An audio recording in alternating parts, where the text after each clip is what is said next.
mighty Russian army clashed with the mountains of faith. Last night, the color of the sky was red, not from the sunset mountains, but from the fire of bombs. It was the year 1979. A cold night, yet there was heat in Afghanistan's air. Not the heat of weather, but the heat of war, invasion, and terror. The Soviet Union's generals decided, we will capture Afghanistan, change the government, and enslave the people. But they did not know that this land is not only made of mountains, but is filled with sons of honor. The world's largest communist power, the Soviet Union, decided to trample Afghanistan's land under its feet. They thought it would only take a few days. A small country, poor people, a destitute nation. This should be easy. They did not know.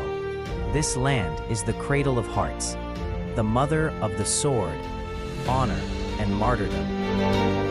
The night that shook the entire land. Thousands of Soviet soldiers entered Kabul under the cover of night.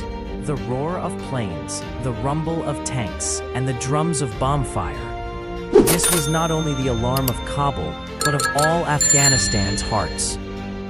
They surrounded President Hafizullah Amin's palace, martyred him, and placed their puppet Babrak Karmal in power. The Soviets were happy. The plan had succeeded. But the Afghans were still awake. The cry of the mountains. When news of the invasion spread, the mountains of Panjshir, Nuristan, Logman, Kunar, Khost, Paktia, Helmand, Uruzgan, and Nangarhar did not tremble with fear. They became angry. We are unarmed, but we are not without honor. With this cry, villages and homes stood up with their sons. Young men sat at their mother's feet, kissed their hands, and said, "Mother, pray for me. I am the son of my homeland, and my homeland is crying out for me." The first night of battle. In a village in Maidan Wardak, the village imam called the night adhan.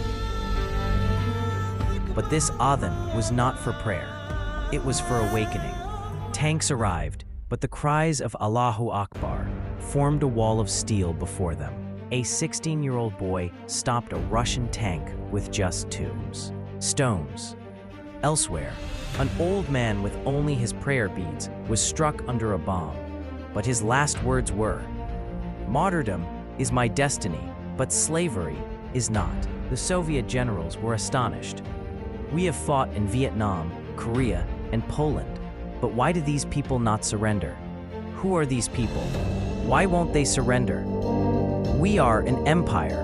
Okay, the answer was, you have the power of weapons. But we have the power of martyrdom. These Afghans fear not death, but dishonor. Every village, every mountain, every mosque took the shape of a battlefield trench. Children memorized the Quran under the sound of bombs. Women sewed the shrouds of their martyrs, and their eyes were filled not with tears, but with pride. The flood of martyrdoms. In Kunar, a father sat with the bodies of his 3 sons and said, "I never thought my sons would be so blessed. I sacrificed my 3rd martyr as well, but my faith remains alive."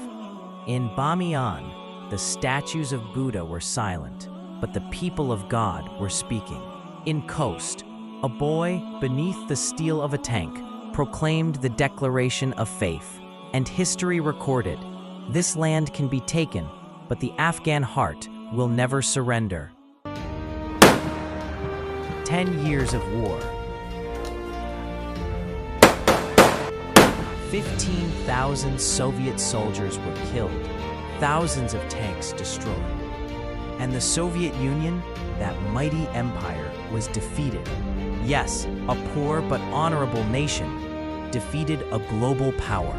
O world, if you have this question, why do Afghans make such great sacrifices?